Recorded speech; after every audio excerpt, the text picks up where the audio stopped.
பாண்டி ஒன்னா கிட்ட சொல்லி என்னை பொண்ணு பார்க்க வர சொல்லு. என்னது பொண்ணு பார்க்க வர சொல்கிறதா? ஆமாம் பாண்டி, எதுக்கு நீ இவ்வளோ ஷாக் ஆகுற? இல்லை வானதி, இன்னும் சேரன் அண்ணாவுக்கு கல்யாணம் ஆகலை, அதுக்குள்ளே உனக்கு என்ன அவசரம்? என்ன பாண்டி இப்படி சொல்கிற? எங்கள் அப்பா அம்மா இப்போ தான் மனசு மாதிரி ஓகே சொல்லியிருக்காங்க. அவங்க ஏதாவது மறுபடியும் எக்குத்தப்பா யோசிக்கிறதுக்குள்ளே நமக்கு கல்யாணம் நடக்கணும் பாண்டி. சரி வானதி, நீ கல்யாணம் பண்ணிட்டு வந்து எங்கே தங்குவ? இப்போ அதுதான் உன் பிரச்சனையா? உங்கள் சோழன் அண்ணாவும் நிலானியும் பண்ணிக்கிட்டது பொய் கல்யாணம். அவங்களுக்கு எதுக்கு தண்ணி ரூம்? அவங்கள எங்காவது ஹாஸ்டலில் தங்கிக்க சொல்லு. அப்படி இல்லையா நாம் பக்கத்தில் எங்காவது தண்ணி குடித்தனும் போக வேண்டியதுதான். அதுக்கு நீ ஒத்துப்பியான்னு வானதி பாண்டியை போட்டு இம்சை பண்ணுறாங்க. பாண்டி வானதி சொன்ன மாதிரி அவங்க வீட்டில் போய் பேசி முடிச்சுட்டு வந்துடலாம். இன்னைக்கு எல்லாரும் சேர்ந்து பொங்கல் கொண்டாடி சந்தோஷமாக பேசி சிரித்து சாப்பிட்டதுன்னு மனசுக்கு நிறைவாக இருக்குடா. அண்ணே, எல்லாம் நிலா வந்த நேரண்ணே. அப்படி சொல்லி சோழா, நிலா நம்ம வீட்டில் இருக்கிறனால தான் இப்படி நல்ல விஷயங்கள்லாம் நடக்குது. அப்பா நீங்கள் பேசிகிட்டு இருந்ததெல்லாம் நான் கேட்டுட்டு தான் இருந்தேன். இருந்தாலும் நீ ரொம்ப நல்ல பொண்ணுமா. இப்போ இல்லைன்னா சொன்னேன். அப்பா நாளைக்கு வானதி வீட்டுக்கு போய் பொண்ணு பார்த்து பேசி முடிச்சுட்டு வந்துடலாம்ப்பா. டேய், உனக்கு அந்த பொண்ணெல்லாம் வேண்டாண்டா. அவ கூட எல்லாம் மனுஷன் குடும்பம் நடத்துவானா? உஸ் அங்கிள் சும்மா இருங்க. என்ன உஸ்ஸு?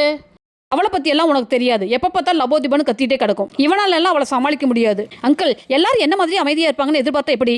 யாரு சொன்னா நீ அமைதின்னு? நீயும் வாயாடி தான். டேய், இந்த பாருடா, உன்னோட நல்லதுக்கு தான் சொல்கிறேன். பேசாமல் அவளை கழட்டி விட்டுடு. அவ கூட எல்லாம் உன்னால் குடும்பம் நடத்த முடியாது, சமாளிக்கவே முடியாதுடா அவளை. இது பாயிண்ட்டு, இதுக்கு நான் வழிமொழிகிறேன் அப்படின்னு சோழன் சொல்ல சேரனும் நிலாவும் சோழனை திட்டுறாங்க. பாண்டி அமைதியாகவே நிற்கிறாருங்க. நாளைக்கு சாயங்காலமே போய் பேசி முடிச்சுட்டு வந்துடலாம். ஏன்னா அவங்க அப்பா அம்மா இப்போ நல்ல விதமாக வரும்போது நம்ம தள்ளி போட வேண்டாம்னு சேரன் சொல்கிறாருங்க. நிலா ஆஃபீஸில் ஒர்க் பண்ணிகிட்ருக்க. நிலா, என்னோட கேபினுக்கு வாங்க அப்படின்னு ராகவ் சொல்லிட்டு போகிறாருங்க. நிலா ராகவ் கேபினுக்கு போக ராகவ் நிலாவை கண்டுபிடி திட்டுறாரு. ஏங்க, உங்களுக்கு ஹாப்பி பொங்கல் ஒரு மெசேஜ் அனுப்புனா இவ்வளோ கேவலமாக திட்டி ரிப்ளை பண்ணுவீங்க? நான் எதுவும் அனுப்பலை அப்படின்னு நிலா சொல்ல, நேற்று ஃபோட்டோ எடுக்கும்போது சோழன் கையில் தன்னோட ஃபோனை கொடுத்துட்டு போனது நிலாவுக்கு ஞாபகம் வருது.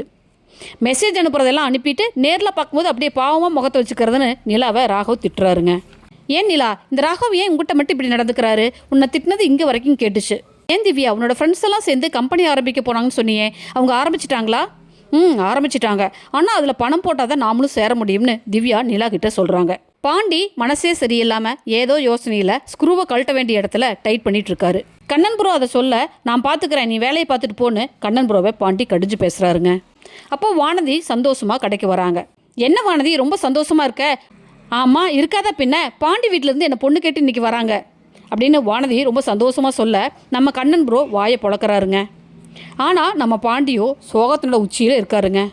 ஓகே ஃப்ரெண்ட்ஸ், தேங்க்ஸ் ஃபார் வாட்சிங். என் சேனலை லைக் பண்ணுங்கள், ஷேர் பண்ணுங்கள், சப்ஸ்கிரைப் பண்ணுங்கள். தேங்க்யூ.